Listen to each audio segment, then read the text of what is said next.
सजा होनी चाहिए। जब कोर्ट ने विषय है और कोर्ट ने जब संज्ञान लिया और कोर्ट ने जब इस तरह के निर्णय नहीं दिए, उसके बावजूद सुप्रिया सुले ने कई प्रकार का बयान, पूरी तरह से कोर्ट का अपमान है। पूरी बिहार की जो हमारी भाजपा की जो लीगल टीम है, उसने अलग अलग लोगों को जो है मनहानि का नोटिस भेजने का काम किया है। उसमें रोहिणी आचार्य है, पप्पू यादव है, ऋषि मिश्रा है, मंसूर अहमद उस्मानी है और कांग्रेस पार्टी के प्रदेश के अध्यक्ष। तो इस तरह से किसी की कांग्रेस ने जीवेश मिश्रा पर झूठा आरोप लगाया है। नमस्कार, न्यूज़ नेशन देख रहे हैं आप और मैं हूं आपके साथ साक्षी झा। बिहार सरकार के मंत्री जीवेश मिश्रा को लेकर जब से नकली दवा मामले पर राजस्थान कोर्ट ने उन पर आरोप लगाया, तब से लगातार बिहार की सियासी सरगर्मी तेज हो गई। जीवेश मिश्रा पर विपक्ष के नेता हमलावर नजर आए। आपको बता दें कि कांग्रेस ने जीवेश मिश्रा पर कई तरह के आरोप लगाए, साथ ही उनको इस्तीफा देने की भी मांग की, जिसके बाद आज बीजेपी के पार्टी सेल के वकील ने इसको लेकर कांग्रेस पर पलटवार किया है और उन्होंने कहा है कि कांग्रेस ने झूठा आरोप जीवेश मिश्रा पर लगाया है। बता दें कि नकली दवा आपूर्ति मामले में विपक्ष के नेता लगातार जीवेश मिश्रा पर हमलावर नजर आ रहे हैं। आपको बता दें कि राजस्थान के कोर्ट ने नकली दवा आपूर्ति मामले में जीवेश मिश्रा को दोषी करार दिया। हालांकि कोर्ट ने उनको मामूली जुर्माना लगाकर रिहा कर दिया। इस पर कांग्रेस ने प्रेस कॉन्फ्रेंस कर मंत्री और बीजेपी पर तीखा हमला बोला। कांग्रेस ने कहा कि एक समय था जब मंत्री आरोप लगने पर खुद ही इस्तीफा दे देते थे, लेकिन आज जीवेश मिश्रा पद पर बने हुए हैं, उन्हें कोई लोक लाज नहीं है। बता दें कि कांग्रेस की बड़ी नेत्री सुप्रिया सुले ने कहा कि कोर्ट के अनुसार मंत्री को 1 से 3 साल तक की सजा हो सकती है, लेकिन अभी तक वो पद पर बने हुए हैं। और इसी को लेकर अब बीजेपी की तरफ से जो उनके पार्टी के लीगल सेल के वकील ने कहा है कि मंत्री जीवेश मिश्रा पर लगाए गए आरोप निराधार है। दानिश इकबाल ने कहा कि कांग्रेस ने जीवेश मिश्रा पर झूठा आरोप लगाया है। तो देखिए, बीजेपी ने अब कांग्रेस पर पलटवार किया है। बीजेपी के पार्टी के जो लीगल सेल के वकील है दानिश इकबाल, उन्होंने कांग्रेस पर जोरदार निशाना साधा है और कहा है कि जीवेश मिश्रा पर झूठा आरोप कांग्रेस की तरफ से लगाया जा रहा है। क्या कुछ कह रहे दानिश इकबाल, आपको छोड़ जाते हैं उनके इस तमाम बयान। होनी चाहिए। जब कोर्ट ने विषय है और कोर्ट ने जब संज्ञान लिया और कोर्ट ने जब इस तरह के निर्णय नहीं दिए, उसके बावजूद सुप्रिया सुले ने कई प्रकार का बयान, पूरी तरह से कोर्ट का अपमान है। पूरी बिहार की जो हमारी भाजपा की जो लीगल टीम है, उसने अलग अलग लोगों को जो है मनहानि का नोटिस भेजने का काम किया है। उसमें रोहिणी आचार्य है, पप्पू यादव है, ऋषि मिश्रा है, मंसूर अहमद उस्मानी है और कांग्रेस पार्टी के प्रदेश के अध्यक्ष।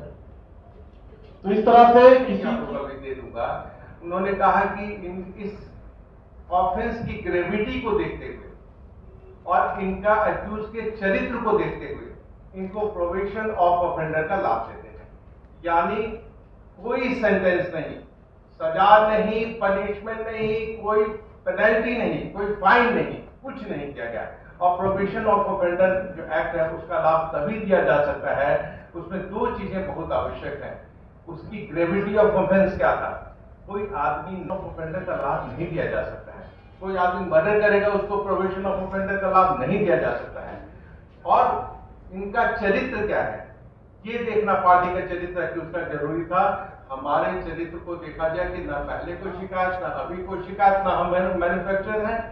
जो लेबोरेटरी में टेस्ट की गई, उस लेबोरेटरी में लिखा गया कि फ्रांसिस कंपनी है जो बनाती है, उनसे वो सैंपल लिया गया, जिससे हमको दूर दूर तक लेना नहीं है। मैं फिर एक बार रिपीट करता हूं कि जीवेश मिश्रा जी का मैन्युफैक्चरिंग से दूर दूर तक कोई लेना देना नहीं है। ना वो पार्टनर है, ना उसके डायरेक्टर है, कुछ भी नहीं है। फिर उन्होंने कहा कि हमको प्रोबेशन ऑफ ऑफेंडर का लाभ देते हैं और कोई सजा नहीं की, इसमें मुकर्रर की।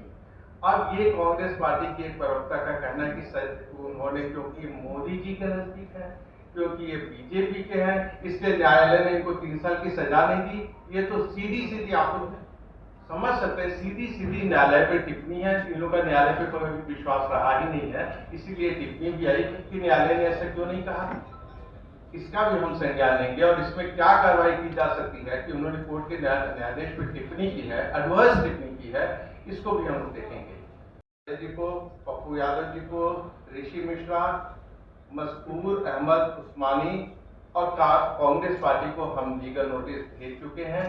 इनसे हमने 15 दिनों के अंदर जवाब मांगा है कि आप सार्वजनिक रूप से माफी मांगे, अन्यथा हम लोग आपके विरुद्ध जो विधि संपन्न कार्रवाई होगी वो करेंगे। इसमें एक और चीज ऐड करना चाहते हैं, जो भी न्यायाधीश मैंने आपको बताया सीजेएम कोर्ट से, उसको चूंकि हमारे मंत्री जी लॉ अबाइडिंग सिटीजन है, कोर्ट की शरण में गए और हमने एक अपील दाखिल की। उस अपील का नंबर है अपील संख्या 75/2025 और उसकी सुनवाई हुई 30/6/25 को।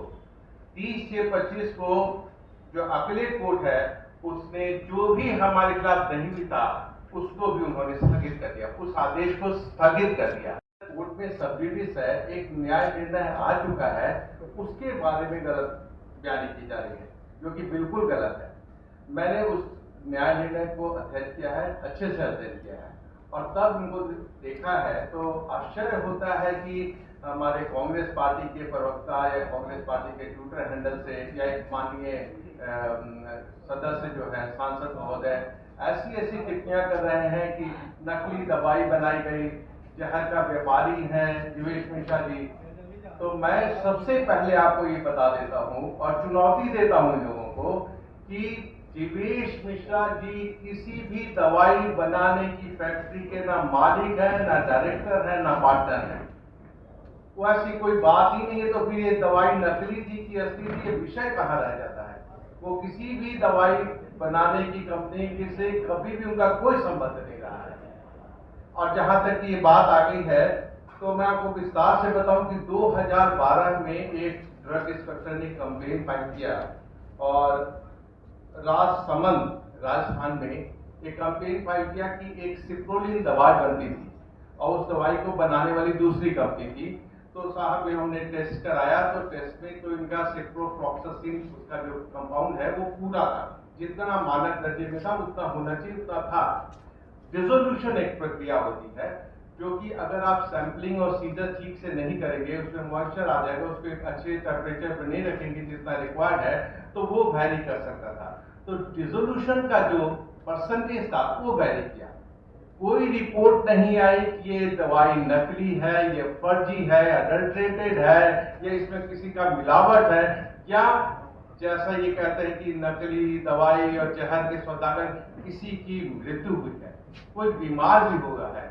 कोई प्राइवेट कंप्लेंट किसी भी तरह का उस मैन्युफैक्चरर के खिलाफ भी दाखिल नहीं हुआ गया।